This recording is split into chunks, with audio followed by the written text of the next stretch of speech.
कि अल्लाह ताला चाहते हैं हम परेशान रहें या खुश रहें? बोलो, ये जो अल्लाह ने कहा ना कि हम तुम्हें आजमाइशों में डालेंगे, लेकिन जो लोग सब्र करेंगे और कहेंगे हम अल्लाह के गुलाम हैं, तो ये अल्लाह ने हमें आयत क्यों बताई है? ताकि हमारे दिल में गम को बर्दाश्त करना आसान हो जाए, हम गमगीन ना हो, क्योंकि गम तो आएंगे। ये हो नहीं सकता कि दुनिया में परेशानियां ना आए, ये नामुमकिन है।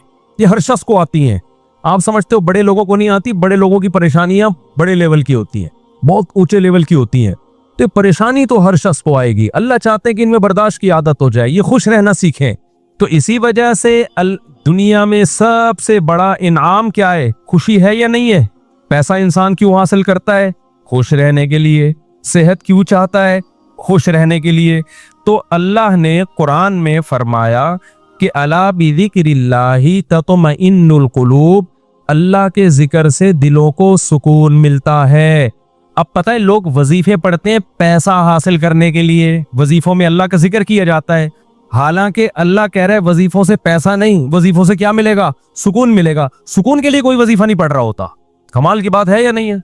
अबे भाई सुबह शाम लोग हमारे पास आते हैं, मुफ्ती साहब पैसे ही नहीं है, बेरोजगारी है, बिल इतना आ गया, दिल चाह रहा है वो बिल बकरी को खिला दें।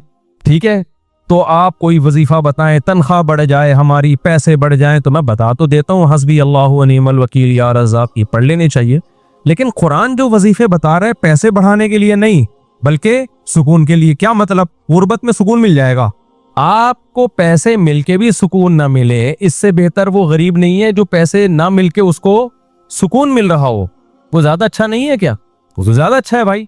इसलिए अल्लाह फोकस दौलत को नहीं कर रहे, किसको कर रहे हैं फोकस? सुकून को फोकस कर रहे हैं अल्लाह ताला। मैंने ऐसे गरीब देखे हैं, ऐसा दिल हंस रहा होता है, मुस्कुरा रहा होता है मस्तियों में। अक्सर मैं एक वाकया बताता हूँ ना, हमारे घर में मजदूर आते थे, वाले साहब हयात थे, उन्होंने अल्लाह उनकी मगफिरत फरमाए, उन्होंने फर्श बनवाना था। तो मजदूर जो थे ना सुबह से लगे होते थे और गुनगुना रहे होते थे। मजदूरों के गाने भी आपको पता है पुराने जमाने के होते हैं, गुनगुना रहे होते थे और वो लगे हुए होते थे ना। शाम के वक्त जब वो प्लस्तर कर रहे थे फर्श में, तो मैं था, मेरी उम्र होगी 20-22 साल। मैंने कहा यार इस फर्श में ना आप जो हमारे सहन का फर्श बना रहे हो, ये थोड़ा सा चिकना फर्श हो, यानी बिल्कुल जैसे होता है ना प्लेन, ऐसा फर्श हो, ऐसा बनाना। तो कहने लगे, अब मस्ती में है ना, शायद लाहौर के होंगे, अब उनको खेलने का मौका मिल गया मुझसे। उन्होंने कहा ये फर्श आप चाहते हो जरा चिकना प्लेन फर्श हो, तो इसमें सरसों का तेल डलेगा या नारियल का। बोला तो मैंने कहा यार मैं ले आता हूँ, नारियल का तेल डाल दो इसमें भाई, क्या ख्याल है? थोड़ा सा क्या हो जाएगा, जैसे फिसलन पैदा हो जाए इसमें। कह रहे नहीं इसमें नारियल का तेल डलेगा। अब मैं जा रहा हूँ लेने के लिए, वो तो शुक्र है मुझे किसी ने रोक दिया, क्या कर रहा है भाई। तो वो खेल रहे थे ना, शाम का वक्त था। फिर दोबारा इसी तरह का कोई मजाक, तो मुझे फिर मैंने कहा यार तुम लोग बड़े मस्ती में हो। कहते हैं यार ये हमारा फुल मस्ती का टाइम होता है। वजह उसकी है, उनके अल्फाज देखो, कह रहे हम सुबह से थके हुए हैं, मगरिब की अजान होने वाली है, फ्रेश कंप्लीट करेंगे, घर जाएंगे, थके हुए हैं ना ठीक ठाक, दिहाड़ी मिलेगी, घर जाएंगे, नहाएंगे धोएंगे, मंजी पे बैठेंगे, बीवी बच्चे हमारा इंतजार कर रहे हैं, शदीद भूख में खाएंगे खाना, उसके बाद लंबे होके सो जाएंगे। कल का नहीं, दिहाड़ी आज की है, कल की नहीं है। उनको सिर्फ इसी पे खुशी है, काम मिला हुआ है यार, काम मिला हुआ है। समझ रहे हो कि नहीं समझ रहे? उनको खुशी इस बात की है कि हमें क्या मिला हुआ है, एक ठेके में काम मिला हुआ है, मजदूरी मिल गई, ये बहुत बड़ी खुशी है उनके लिए। और उन्हीं दिनों में मैं करोड़पति लोगों को डिप्रेशन में देख रहा था। तो खुशी का ताल्लुक, हकीम अख्तर साहब रहिमहुल्लाह ताला एक जुमला बड़ा अच्छा फरमाया करते थे कि बादशाह अटैक हमेशा बादशाह पे करता है, बादशाह कभी भी भंगियों को और नीचे तबके को अपना हदफ नहीं बनाता। कभी आपने किसी मुल्क के बादशाह का खिलाफ, किसी बादशाह का बयान किसी जमादार के खिलाफ नहीं सुना होगा। यदि सऊदी अरब का बादशाह कह के पाकिस्तान में वो जो फलां जगह जो चपड़ासी है मुझे बिल्कुल पसंद नहीं है, वो कभी सुना आपने? बादशाहों का हदफ क्या होता है? वो हो सकता है अमेरिका के सदर के खिलाफ बयान दे दे, वो बड़े हाथ किसी और के खिलाफ बयान दे, अटैक भी करेंगे। अब कभी नहीं आपने सुना होगा बादशाह ने बेचारे किसी रक्षा चलाने वाले को बम से उड़वा दिया भाई इल्ला ये कि वो एजेंट हो किसी का, फिर वो रक्षे वाला है नहीं, वो है कोई और, वो कोई बड़ी फिर चीज है, वो रूप धारा हुआ है उसने। वरना ओरिजिनल कोई टमाटर वाला हो तो कभी आपने देखा कि किसी मुल्क की फौज उस टमाटर वाले पे अटैक कर रही है? ऐसा नहीं होता। हकीम अख्तर साहब रहिमहुल्लाह ताला फरमाया करते थे कि बादशाह हमेशा कब्जा किस पे करते हैं? बादशाहों पे। फरमाया कि दिल जो है ये पूरे जिस्म का बादशाह है। दिल क्या है? अल्लाह को जब कोई नाराज करता है, अल्लाह का जब कोई जिक्र नहीं करता, तो अल्लाह ताला उससे पैसा नहीं छीनते, ना उससे घर छीनते हैं, ना उससे उसकी जो है ना ख्वाहिशात छीनते हैं। अल्लाह डायरेक्ट अटैक किस पे करते हैं? दिल पे। दिल अपने कब्जे में लेके परेशानी डाल देते हैं उसके अंदर। अल्लाह दिल, हदीस में आता है कि जो दिल है ना, बैना उसबुअयिर रहमान, अल्लाह की 2 उंगलियों के दरमियान में है ये दिल। ऐसा कंट्रोल है अल्लाह को। तो अल्लाह क्या करते हैं? दिल को लेके उसमें क्या डाल दी? बेसुकूनी भर दी उसमें। चल भाई, सब कुछ है, खुशियों के सारे असबाब, 1000 गज का बंगला, वॉशरूम ऐसा, गरीब आदमी जाए बोला यार ऐसा तो मेरा बेडरूम नहीं है जैसा इनका वॉशरूम है। हर कमरे में एसी लगा हुआ है, बिल की कोई टेंशन नहीं, इतना पैसा, रोडें साफ, सड़कें साफ, कोई टेंशन नहीं। और आजकल के जो सेकुलर लिबरल लोग हैं, इनको तो वो वाली टेंशन है ही नहीं जो एक मौलाना टाइप के लोगों को होती है। समझ गए होगे आप भाई? वो जो टेंशन जो जिसको सारी दुनिया टेंशन समझती है, यानी शादी को, बीवी को, तो वो वाली टेंशन से तो ये क्या होते हैं? बिल्कुल आजाद है। गर्लफ्रेंड वाला सेटअप चल रहे हैं इन लोगों, इतना कुछ, कोई टेंशन बज़ाहिर नहीं है। अल्लाह कहते हैं कोई बात नहीं, तूने मुझे नाराज किया ना, तो इन तमाम तर वसाइल के बावजूद तुझे नाकाम करूंगा मैं। क्योंकि अगर वसाइल छीन लेता ना अल्लाह ताला, फिर तो भाई हर एक को टेंशन हो जाती है। अल्लाह कहते हैं इन सारी खुशियों में मैं इन खुशियों पे अटैक नहीं करूंगा। मैं बादशाह हूं। बादशाह हमला किस पे करते हैं? बादशाहों पे। तेरे दिल को अपने कब्जे में लेके उसमें से सुकून निकाल के उसकी जगह क्या डाल दूंगा? बेसुकूनी। जितना गुनाहों में लज्जत हासिल करने के लिए आगे बढ़ेगा ना, अच्छा फिर ऐसा शख्स क्या करता है? जब बेसुकून होता है तो फिर वो सुकून के लिए शराब कबाब की तरफ जाता है, लड़कियों की तरफ जाएगा, जिना की तरफ जाएगा, दोस्तियों की तरफ जाएगा, फोहश मूवीज की तरफ जाएगा। अल्लाह कहते हैं कि अब जितना इन चीजों में जाएगा ना, वक्ती खुशी मिलेगी, वक्ती राहत, लेकिन बेसुकूनी के जाल में फंसता चला जाएगा। शायर ने कहा ना, जितना तड़पोगे जाल के अंदर, जाल घुसेगा खाल के अंदर। परिंदा जाल में जब फंस जाए तो एक तरीका तो हो सकता है आजाद होने का कि हिले नहीं, और जब मालिक आए जाल को हटाए तो उस वक्त आंख बचा के निकल जाए, शायद 1% चांस हो। लेकिन अगर वो हिलना शुरू कर दे तो जाल लिपटता चला जाएगा कि नहीं चला जाएगा?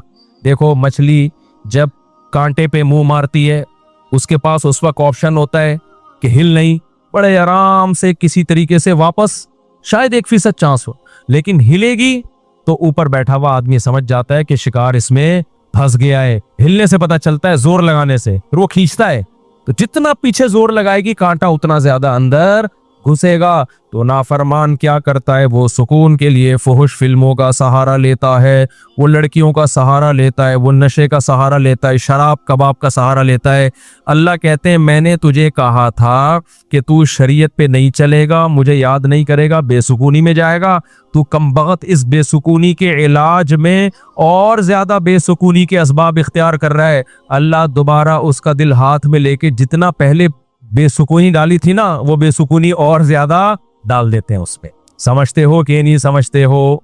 तो मैं यस कर रहा था, अल्लाह मियाँ ने क्या फरमाया, अला बिज़िक्रिल्लाहि तत्मइन्नुल क़ुलूब, अल्लाह को याद करोगे तो दिलों को सुकून मिलेगा। इससे पता चलता है कि अल्लाह चाहते हैं कि हमारे दिलों में सुकून आए, तभी अल्लाह ने अपनी इताअत पे क्या रख दिया? सुकून। अब जिक्र जिस पे सुकून मिलता है ना, उस जिक्र की 2 किस्में। कितनी किस्में भाई? 2। कुछ काम ना करना, ये भी जिक्र है, जिक्र कहते हैं याद रखने को, और कुछ काम करना, ये भी क्या है? जिक्र। जिक्र याद, अरबी में जिक्र का मतलब क्या है? याद। कहते हैं तज़किरा किया है उसने, ये तज़किरा जिक्र से ही निकला है। कहते हैं ना, फला आदमी आपका तज़किरा कर रहा था, आपका जिक्र खैर कर रहा था, इसका मतलब गीबत कर रहा था। आजकल मतलब यही होता है इसका। तो कोई कहना आपको याद कर रहा था, इसका मतलब बुराई ही कर रहा होगा। अच्छाई आजकल मार्केट में, अच्छाई बयान करने वाले शॉर्ट है मार्केट में। तो जिक्र का मतलब क्या है भाई? याद रखना। तो अल्लाह कहते हैं जो अल्लाह को याद रखते हैं उनके दिलों में क्या पैदा होता है? सुकून। और अल्लाह ने कहा अला, खबरदार। ये अल्लाह का लफ्ज तंबी कर रहा है कि इस बारे में दूसरी रिपोर्टें भी हैं। कुछ लोग कहते हैं इस काम से सुकून मिलता है, कुछ कहते हैं इससे सुकून। अल्लाह कहते हैं अला, खबरदार, किसी की बातों में आने की कोशिश मत करना। ये अल्लाह का लफ्ज जो है ना, ये इसलिए लगा दिया, खबरदार, ये सारी फेक न्यूज हैं, ये सब प्रोपेगेंडा है। दिल मेरे हाथ में है तो सुकून भी किसके हाथ में होगा? मैं जो चाहूं उसमें डाल दूं। सुकून एक ऐसी चीज है अपने इख्तियार से कभी आती नहीं है। आप खुश रहने की कोशिश करो तो थोड़ा सा कुछ असबाब इख्तियार कर लोगे, उससे ज्यादा नहीं होगा। जिन लोगों ने खुश रहने पर किताबें लिखी है ना, उनमें बहुत से खुदकुशी करके मरे हैं, समझ रहे हो। किताबें लिख गए कि खुश ऐसे रहते हैं, किताब लिख के जब वो चली नहीं मार्केट में तो उसी से डिप्रेशन में चले गए वो। यार ये चल क्यों रही थी मार्केट में, क्या ख्याल है भाई, ये बिक क्यों नहीं रही, इतनी मेहनत से हमने लिखी है, इसी से क्या हो गई, उनको डिप्रेशन हो गई। खुशी पे वर्कशॉप करनी थी, पब्लिक ही नहीं आई, उसी से टेंशन में चले गए। यार पब्लिक तो है ही नहीं, सारे पैसे ज़ाया हो गए, तो वगैरह वगैरह बहुत सारे मसाइल हैं लोगों के साथ भाई, सबके साथ ही होते हैं। तो अल्लाह मियाँ ने कहा कि ये दिल किसी मोटिवेशनल स्पीकर के हाथ में नहीं है। आजकल गोरे बहुत वर्कशॉप्स करवा रहे हैं ना, खुश रहना खुश रहना। तो अल्लाह कहते हैं कि दिल और दिमाग ये तो दो चीजें किसके कंट्रोल में है, मेरे। तभी मैंने नींद पर इतवार को बयान किया, वो लाजमी सुन लिएगा कि नींद भी किसके कंट्रोल में है, अल्लाह के। नींद की गोली नींद के असबाब पैदा कर देती है। माहिरीन कहते हैं कि सोता आदमी अपनी ताकत से ही है, सुला कोई नहीं सकता आपको, क्योंकि दिमाग ऑर्डर करेगा ना सोने के लिए दिमाग को, तो दिमाग थोड़ी ऑर्डर करेगा, दिमाग के ऊपर की कोई चीज ऑर्डर करेगी दिमाग को कि आप सो जाओ। दिमाग बाकी चीजों को ऑर्डर कर सकता है कि रुक जा, बोलना बंद कर दे, सुनना बंद कर दे, आंखें बंद कर ले, ये सब चीजें दिमाग के कंट्रोल में है। दिमाग के कंट्रोल में नहीं है। अबे क्या हो गया, कैसे समझाऊं। देखो दिमाग के कंट्रोल में नहीं होता कभी भी। मैनेजर साहब मैनेजर के कंट्रोल में नहीं होंगे। मैनेजर को कंट्रोल करने के लिए कोई ऊपर की चीज होगी। हुक्मरान को ऊपर की ताकतें कंट्रोल करती हैं। अल्लाह समझता है या नहीं समझता। तो फिर वो ये सियासी बातें ना शुरू हो जाएं, इसलिए मैं वापस चल रहा हूँ। अवाम भी कंट्रोल करती है बाज़ दफ़ा, बांग्लादेश में जैसे किया है ना। खैर, तो अच्छी खबर है अल्हम्दुलिल्लाह, बांग्लादेश से बहुत अच्छी न्यूज़ आ रही है। जमात इस्लामी के पुराने बेचारे बूढ़े लोगों को सिर्फ इस बेस पे फांसी पे लटकाया हसीना वाजिद ने। उसने लटकाया कि पाकिस्तान की हिमायत, सियासी इख्तलाफ था भाई ये। उसके बाद तो वो बगावत नहीं कर रहे थे ना, बहुत जुल्म मिचा के रखा हुआ था। अच्छा, उस पे बांग्लादेश में जो इनकलाब आया उस पे लोग मेरे बयानात पे तबसरा कर रहे हैं। मुफ्ती साहब तो कहते हैं हुकूमत के खिलाफ बगावत जायज़ नहीं है। भाई हम मुसल्लह बगावत के कायल नहीं है। मुसल्लह तलवार लेके अवाम ने वहां मुसल्लह बगावत नहीं की है, मुसल्लह बगावत नहीं की है अवाम ने। और पूरी अवाम जमा हो गई थी। आपके यहाँ तो अवाम है, अभी क्या मैं बोलूँ, कराची की तो माशाल्लाह अवाम को अल्लाह हिदायत दे, ये उस जुल्म के खिलाफ नहीं धरना कर सकते जो बराह रास्त इनके ऊपर हो रहा है, जो कत्ल हो रहा है ना कराची की गलियों में। गटर वटर पे तो बयान हमने छोड़ दिए, अभी तो कत्ल और गारत पर बात करो। जिस तरह से कराची में डाकुओं का राज है, बात बात पे 5-5 हजार की खातिर बंदा कत्ल हो रहा है। कराची की अवाम इस पे एहतजाज नहीं कर रही है। हसीना वाजिद जैसी इनकलाब कहाँ से लाएगी भाई। इसलिए हम क्या करें, हम मुसल्ला उसकी बात करते हैं, क्योंकि अगर मुसल्ला बगावत होगी फिर तो खून खराबा होगा, बहुत बर्बादी होगी, फिर कटेंगे वो, मरेंगे। नतीजा फिर गैर जो ताकतें हैं वो कब्जा कर लेंगी, उसके हम कायल नहीं हैं। बाकी अवाम का अवामी एहतजाज वो उसका राइट है, उसका हक है। खैर, तो बात ये चल रही थी मेरे भाई, तो अल्लाह का जो जिक्र है जिससे इंसानों को सुकून मिलता है, देयर आर 2 टाइप्स ऑफ जिक्र। कुछ काम करने के हैं और कुछ काम बोलो नहीं करने के। देखो, आपका जिना का दिल चाह रहा है और जिना के असबाब भी हैं, आप जिना नहीं करते, आपने अल्लाह का बहुत बड़ा जिक्र कर लिया। हालांकि कुछ भी नहीं देखने में लगेगा आपने कोई जिक्र बोलो ना नहीं किया, देखने में लगेगा कुछ भी नहीं किया। आप कितना बड़ा जिक्र किया कि मीजान के तराजू में क़यामत के दिन इससे भारी कोई नेकी नहीं होगी। नबी सल्लल्लाहु अलैहि वसल्लम ने फरमाया, सबअतुन युज़िल्लुहुमुल्लाहु फी ज़िल्लिही यौम ला ज़िल्ला इल्ला ज़िल्लु। 7 आदमी ऐसे होंगे जिनको अल्लाह उस दिन अर्श के साए में जगह देगा जिस दिन अल्लाह के साए के अलावा कोई साया नहीं होगा। उनमें रजुलुन शाबुन, एक वो नौजवान, दातहुम राअतुन ज़ातु हुस्निन व जमाल, औ कमा क़ाल सल्लल्लाहु अलैहि वसल्लम, जिस ज़ाता हुस्निन व माल, गालिबन माल के अल्फाज हैं, हसीन भी हो मालदार भी हो, ऐसी औरत जिना की तरफ दावत दे। ये जवाब में ये नहीं कह के मैं बूढ़ा हो गया हूँ या मेरे अंदर रग़बत ख़त्म हो गई है या मुझे सोसाइटी से डर लगता है, किसी ने खुफिया कैमरा ना लगा दिया हो, इन सब चीज़ों से मैं घबराता हूँ। ना ना ना ना ना, ये कहे सारे असबाब मौजूद हैं, सिर्फ एक रुकावट है, इन्नी अखाफुल्लाह, आज मैं अगर जिना करूँगा तो कल मुझे इसका हिसाब देना पड़ेगा। इसकी सजा अल्लाह ने जहन्नम की आग रखी है। नबी ने फरमाया, इस बेस पे जो रुक गया, दावत औरत दे रही है और ये रुक जाए, तो ये बहुत बड़ा जाकिर है। इसने तहज्जुद गुजारों से ज्यादा अल्लाह का जिक्र किया है। हम तो उसको जिक्रुल्लाह करने वाला समझ रहे हैं, उस पूरी पूरी रात तहज्जुद पढ़ता रहे, तिलावत करता रहे, लोग कहते हैं बड़ा पहुंचा हुआ है। ओ भाई ये उससे ज्यादा पहुंचा हुआ है, सही है ना। अल्लाह इसको बुलाएगा और अल्लाह कहेगा ऐसे तमाम लोग साइड पे आ जाएं। देखो लाइन लगी हुई होती है ना जब धूप में, रश में, और कहीं जैसे पहले बिल जमा कराने के लिए लोग जमा होते हैं, तब तो मोबाइल में एप्लीकेशन आ गई है। बिल जमा कराने के लिए ना लोग लंबी लंबी लाइनों में लगे हो, पासपोर्ट की लंबी लंबी लाइनें लगी होती हैं। अचानक कोई ऑफिसर कहे बीच में से, आ भाई आप इधर आ जाए, गड्डी को साइड चलाओ, आप आ जाओ। आपको कैसा लगेगा भाई? जबरदस्त। मैं सऊदी अरब में था तो लंबी लाइन लगी हुई थी, वो कोई इमिग्रेशन ऑफिसर ने पता नहीं कोई पहचान लिया होगा या कोई ताल्लुकात होंगे, आप साइड पे आ जाओ। मुझे बड़ी शर्म आ रही है भाई यार, मैं पगड़ी में, और ये लोग बोलेंगे यार हम बेवकूफ़ हैं जो लाइन में खड़े हुए हैं। लेकिन सऊदी अरब में आप नो नहीं कर सकते। वो अगर आपको इज्जत दे रहे हैं तो आपको इज्जत लेनी पड़ेगी, ठीक है ना, वरना फिर जो वो बेइज्जती देते हैं ना वो उससे डबल होता। उसने कहा शायद वो कहीं कोई हमारे दोस्त थे, उन्होंने कहा कि भाई मुफ्ती साहब लाइन में खड़े हुए, अब मैं जा रहा हूँ, लोग बुड़ यार ये क्या है यार। मैं कह रहा हूँ भाई मैं गन पॉइंट पे जा रहा हूँ, मुझे शौक नहीं है, मुझे अल्लाह की कसम मुझे लाइन में लगने का शौक है। एयरपोर्टों पे भी, कराची एयरपोर्ट पे भी जब जाता हूँ लाइन में, अब क्या होता है कि वो होता है उनका कोई एयरपोर्ट का कोई सिस्टम है कि जो खास मशहूर लोग हैं या कुछ उनको कोई प्रोटोकॉल मिलता है, वो गन पॉइंट पे हो रहा होता है। तो मुझे लोगों से शर्म आ रही होती है, लोग क्या बोलेंगे यार। तो ये खुशी खुशी नहीं होता सब कुछ, तभी हम हत्तल इम्कान कोशिश करते हैं किसी को बताएं नहीं, कोई प्रोटोकॉल ले ही नहीं, मुंह पे कपड़ा डाल के जाएं। तो हमारी कोशिश यही होती है। अच्छा भाई मेरे भाई, तो फिर क्या वो बात कहां से कहां दाएं मैं बहुत ज्यादा घूम रही है आज। तो अला बिज़िक्रिल्लाहि तत्मइन्नुल कुलूब, जिसको जिना का मौका मिला और उसने जिना नहीं किया तो ये सबसे बड़ा जाकिर है अल्लाह की नजर में, जिक्र करने वाला है। देखने में कुछ भी नहीं है भाई। तो इसलिए उलमा कहते हैं जिक्र की दो किस्में, कुछ काम ना करना, ये भी क्या है अल्लाह का जिक्र। बदनजरी का मौका मिला, इंटरनेट घर में मौजूद, कंप्यूटर मौजूद, देखने वाला कोई नहीं, फोश फिल्में खुलेआम चल रही हैं, आप किसके खौफ से बच जाओ? अल्लाह के खौफ से। नहीं यार, कोई असबाब इख्तियार करो, भाग जाओ यहाँ से, कोई हीला इख्तियार करो। ये कम नेकी नहीं है भाई, ये बहुत बड़ी नेकी है। समझते हो कि नहीं समझते? और दूसरी जिक्र की किस्म कुछ करना, जैसे नमाज के वक्त पे नमाज पढ़ना, रोजे के टाइम पे बोलो रोजा रखना, जबान से अल्लाह को याद करना, ला इलाहा इल्लल्लाह पढ़ना, सुबह शाम जिक्र की बहुत बड़ी फजीलत है। इसलिए मैं लोगों से कहता हूँ भाई आमिलों के पास जाके जिक्र मत लो। अगर दिल में बेसुकूनी है, अल्लाह को खुश करने के लिए अल्लाह को याद करना शुरू कर दो। देखो ये बेसुकूनी ऐसी चीज है, भगाने की कोशिश करोगे नहीं भागेगी, जैसे नींद लाने की कोशिश करोगे तो आएगी। दिल दिमाग एक ही चीज है, कनेक्शन एक ही है इनका।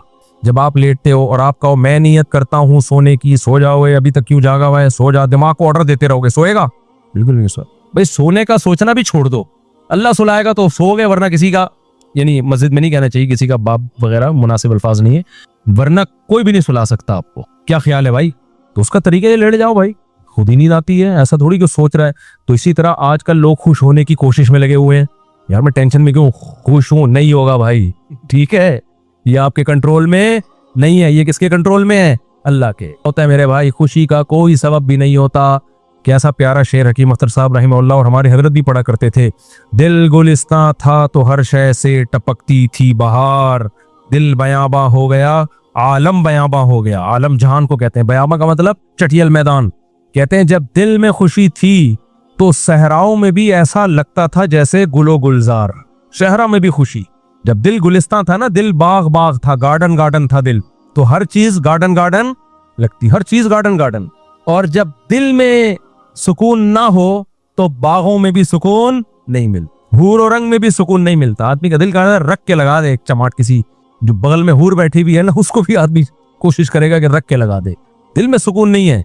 दिल गुलिस्तां था तो हर शय से टपकती थी बहार, दिल बयाबा हो गया आलम बयाबा। आलम सब, कोई दुनिया भर की खुशियां उसको खुश नहीं रख सकती। तो इसलिए खुशी की हासिल करने की कोशिश मत करो, हैंड ओवर कर दो, अपने आप को तस्लीम कर दो, अपने आप को किसके हवाले? अल्लाह के हवाले। ये फिक्र ही छोड़ दो, जो अल्लाह का काम है वो अल्लाह को करने दो भाई। आपका जो काम है आप उसको फोकस करो। देखो एक आदमी को मजदूरी पे लगा दिया, सेठ साहब ने बोला ये कुआं खोद, शाम को तुझे मैं 1000 रुपए दे दूंगा। उस 1000 की लालच में वो कुआं खोद रहा है। ऐसा ही है ना, गरीब था ना, अब हर थोड़ी देर में देख रहा है कि सेठ भाग तो नहीं रहा, ऐसा तो नहीं 1000 रुपए देगा कि नहीं देगा। फिर पूछ रहा है सेठ साहब एग्रीमेंट पक्का है ना, दोगे कि नहीं दोगे? उसी लालच में मैं कुआं खोद रहा हूँ। सेठ क्या कहा, बे तू काम को तो फोकस कर, जितनी देर में तू आता है इतनी देर में तो कितना गड़ा और खुद चुका होता। तू अपना काम कर, तुझे टाइम पे पैसे मिल जाएंगे। फिर आप गड़ा खोद के, यार भाई देगा ना पैसे, मजाक तो नहीं कर रहा ना मेरे साथ? लोगों से पूछ रहा है ये सच बोल रहा है झूठ बोल रहा है, असली नोट देगा ना, जाली नोट तो नहीं देगा ना? क्या ख्याल है भाई? ये सारी सेठ को गुस्सा आएगा, बोलेगा पतली गली से निकल यहाँ, क्योंकि तुझे जो काम किया तू उसको फोकस कर यार। हम यहाँ बेवकूफ बैठे हुए, 1000 रुपए मैं नहीं दे सकता तुझे, क्या 1000 क्या चीज है मेरे लिए? सेठ करोड़पति आदमी है और आपको ये फिक्र लगी पता नहीं 1000 देगा कि नहीं देगा। वो कहेगा भाई तो क्या, तो यानी मेरे को बेवकूफ समझा हुआ है तूने? 1000 रुपए तो हम जहाज बना के किश्ती बना के उड़ाते हैं उसको, वो यही कहेगा ना सेठ। तो सुकून के खजाने किसके हाथ में मेरे भाई? अल्लाह। क्या खरबों खरबों लोगों को उसने खुशियां दी हैं, अरबों खरबों लोगों को। अल्लाह ने कहा तुम्हें जो काम मैंने जिम्मे लगाया ना, मुझे याद रखो। याद रखने का मतलब जो फराइज और वाजिबात हैं पूरे करो, जो ऑर्डर दिए उनको पूरे करो, जिन बुराइयों से मना किए उनसे बचो, इस काम को तुम फोकस करो। हम क्या करते हैं, 2 दिन नमाज पढ़ के देखा, सुकून मिला कि नहीं मिला? कह रहे हैं अभी भी टेंशन तो है, मसाइल अभी भी मेरे खत्म नहीं हुआ। मैंने पैगाम भेजा हुआ है, वो तो अभी भी मसला वहां से तो अभी भी ठहंगा ही आ रहा है, उनके अब्बा अभी भी राजी नहीं हुए। भैंस वाला लतीफा बहुत दफा सुना चुका हूँ, एक और दफा सुन लो यार।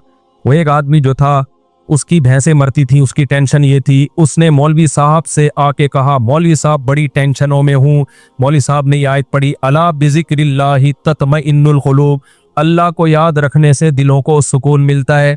तो जब तू नमाज पढ़ेगा, अल्लाह को याद करेगा, तुझे सुकून ऐसे मिलेगा कि तेरी भैंसें मरना बंद हो जाएंगी। सुकून का मौलवी साहब ने ये मतलब समझा, हालांकि ये मतलब था नहीं सुकून का, कि तेरी भैंसें मरना क्या हो जाएंगी? बंद। भाई सुकून ऐसे मिलेगा, भैंसें मरे ना मेरे, तेरी तरजीहात ही चेंज हो जाएंगी। भैंस मरना अब तेरे लिए इतना बड़ा इशू रहेगा नहीं, तेरी तरजीहात ही कुछ और बन जाएंगी। जब आपकी तरजीहात ही चेंज हो जाती हैं, हदफ और विजन ही चेंज हो जाता है, फिर आप भैंस के जीने और मरने को सफर का हिस्सा समझते हो, फिर आप हदफ किसी और चीज को बनाते हो। समझते हो कि नहीं समझते? तो मौलवी साहब को यह समझाना चाहिए था। मौलवी साहब ने कहा भाई जब तू नमाज पे आएगा तेरी भैंस से नहीं मरेंगी, लिहाजा तुझे सुकून मिलेगा। क्योंकि अल्लाह क्या कहते हैं, जो अल्लाह को याद करता है उसको क्या मिलता है भाई? सुकून। और सुकून का मतलब भैंस, यही मतलब हुआ ना, यानी भैंस मिलेगी।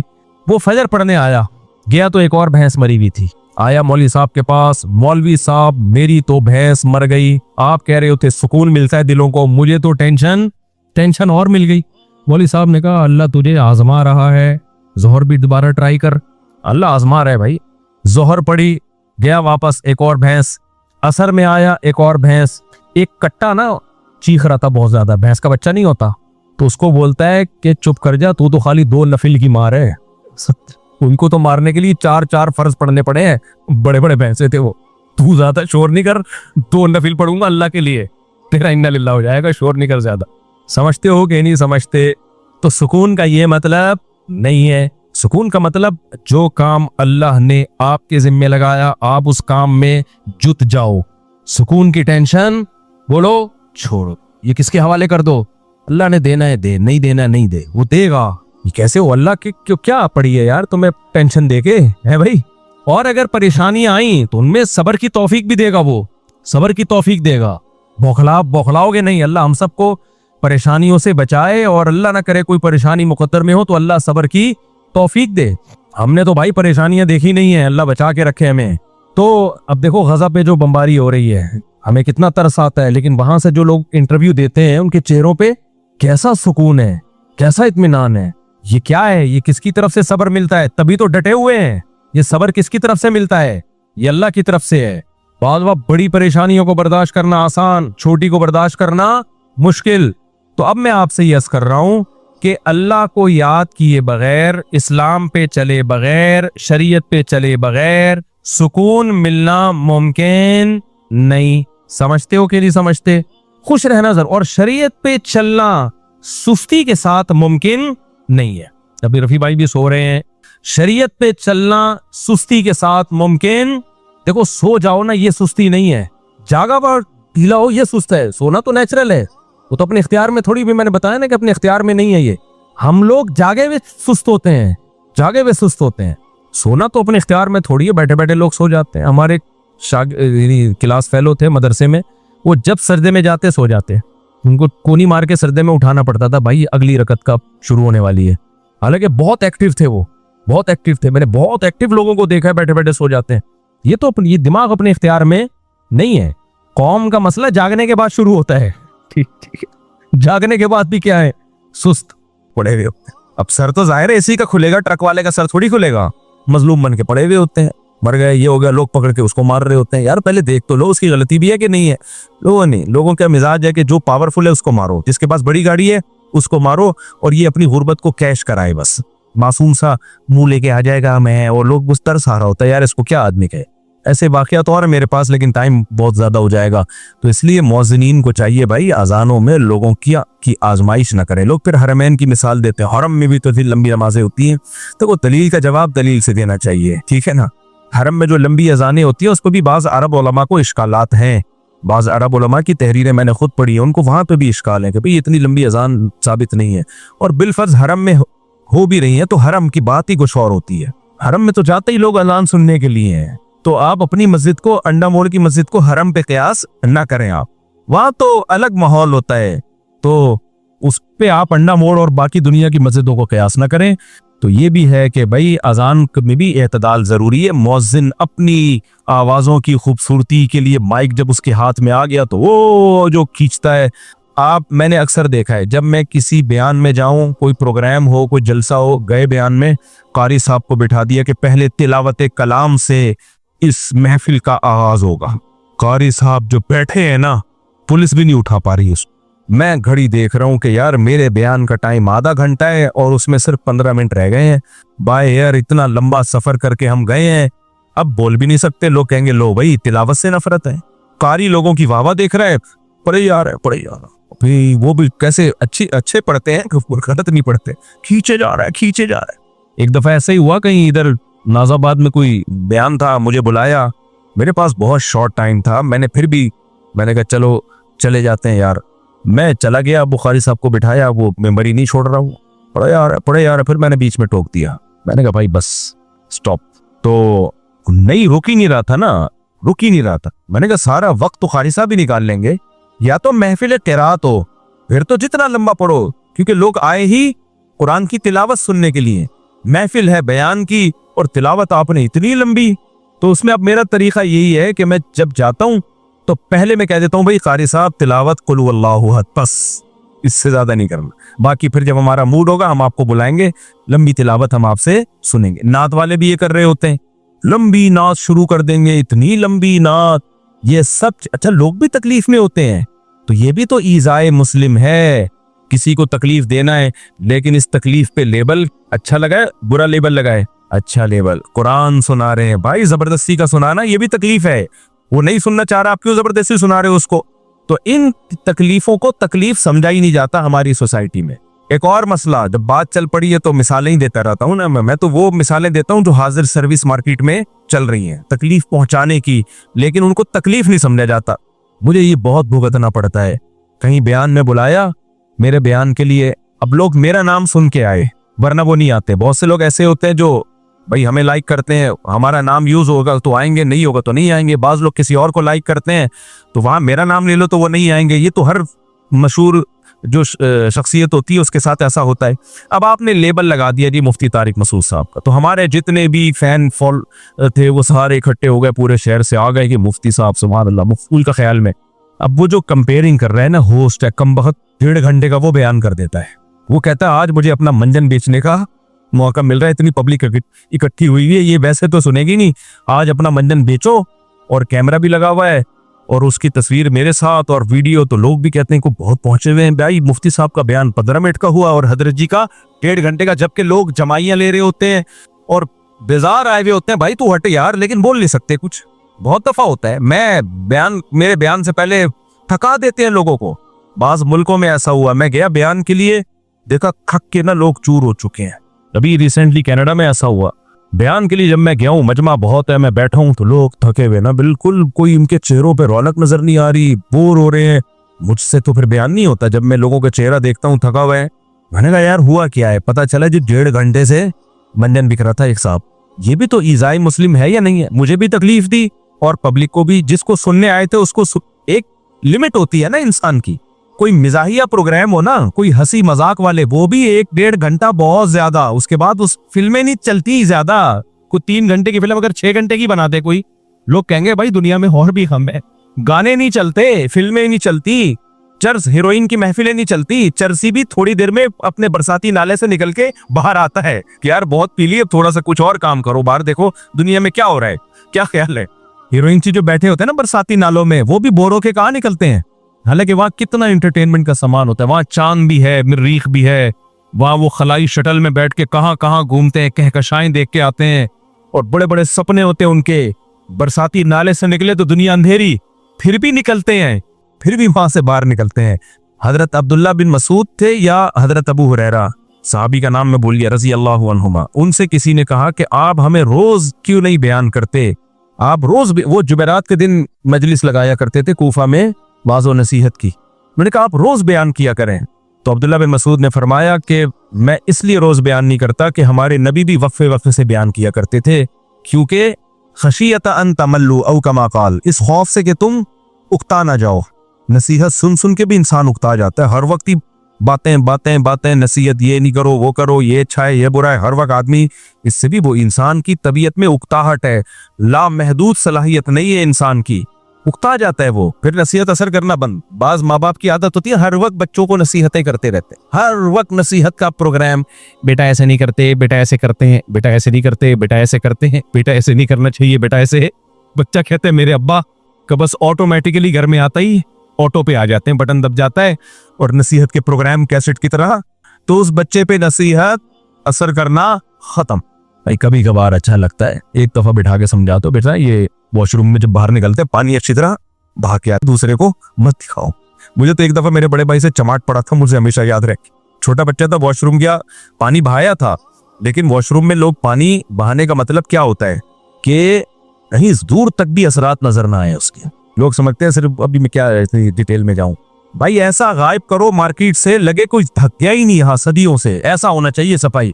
तो मैंने इस तरह सफाई नहीं हुई थी, मुझे याद है मैं बाहर निकला, मेरे बड़े भाई गए और वापस आके मुझे यूं करके कमर पे एक दबा के पटाख करके एक ट्रेडमार्क जो है ना उन्होंने छाप दिया। वो दिन और आज का दिन, ये वाकया होगा, मैं मेरा ख्याल है 11 या 12 साल का था उस वक्त, बस कुछ नहीं कहा उन्होंने। अच्छा जैसे ही वो आए ना, मैंने कहा सॉरी गलती होगी, मुझे एहसास हो गया। उन्होंने यूं किया, एक कमर पे तबीयत से छाप दिया वापस, बस उसके बाद चले गए। वो दिन आज का दिन, मुझे इस अमल से इतनी शदीद नफरत है, कोई वॉशरूम में जाए और अपने कुछ भी निशानात छोड़ के आ जाए, बहुत गलाजत है यार, ये क्यों अपनी गंदगी दूसरे को दिखा रहे हो। आप जाओ वापस ऐसे आओ जैसे मैं गया ही नहीं, मैं तो हाथ धोने गया था, बस ऐसे हो, ऐसा ही होना चाहिए।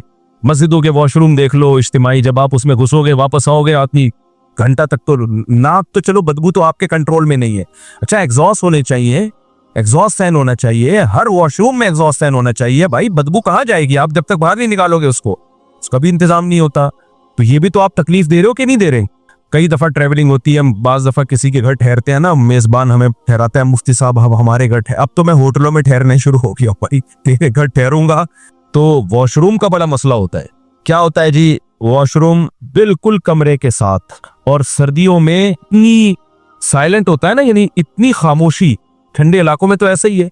और वॉशरूम और आपका जो सोने का कमरा है, बैठक है जो इज्तिमाई, वो बिल्कुल क्या है, मिले हुए, और वॉशरूम में कोई एग्जॉस्ट भी नहीं है। मेरे से नहीं सोया जाता भाई ऐसे कमरे में, क्योंकि हम वही वॉशरूम दरवाजा खुलेगा बदबू तो इधर ही आएगी, उसी कमरे में कैसे सो जाए आदमी। एग्जॉस्ट हो तो पता है भाई हवा उधर ही आ रही है बाहर, लेकिन एग्जॉस्ट नहीं होता, तो ये तकलीफ होगी कि नहीं होगी।